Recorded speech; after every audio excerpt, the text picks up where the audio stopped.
Robert Schuman, le père fondateur de la construction européenne, celui dont on sait désormais, depuis que les documents secret défense du département d'État américain ont été déclassifiés à l'été 2000, donc on sait que c'était un agent des services américains. C'est lui à qui est attribuée la fameuse déclaration Schuman de 1950. On sait également que cette déclaration a été rédigée dans les services de Dean Acheson, le secrétaire d'État américain de Truman, à la fin des années 50 et transmis à Robert Schuman par Jean Monnet.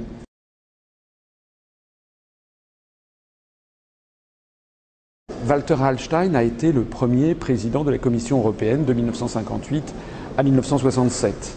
Mais c'est un homme qui a une longue histoire. Walter Hallstein est né au début du XXe siècle. C'était un juriste allemand, un juriste nazi, qui a d'ailleurs été professeur et doyen à l'université de Rostock en 1936, après avoir montré patte blanche à toutes les autorités nazies. En 1938, lorsque Hitler s'est rendu en Italie, il est tombé d'accord avec Mussolini pour bâtir un projet de nouvelle Europe, das neues Europa, comme on dit en allemand. Au mois de juin 1938, Adolf Hitler a demandé à Walter Hallstein de préparer le projet de construction européenne.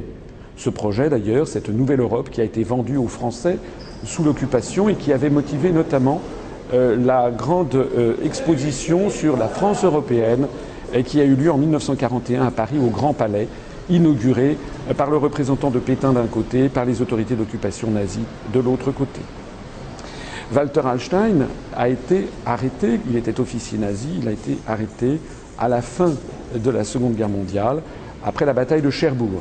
Et puis il a été repris et recyclé par les autorités américaines. En 1951, on le trouve dans l'entourage immédiat de Konrad Adenauer. Il devient d'ailleurs le secrétaire d'État aux Affaires étrangères du gouvernement de Konrad Adenauer en Allemagne.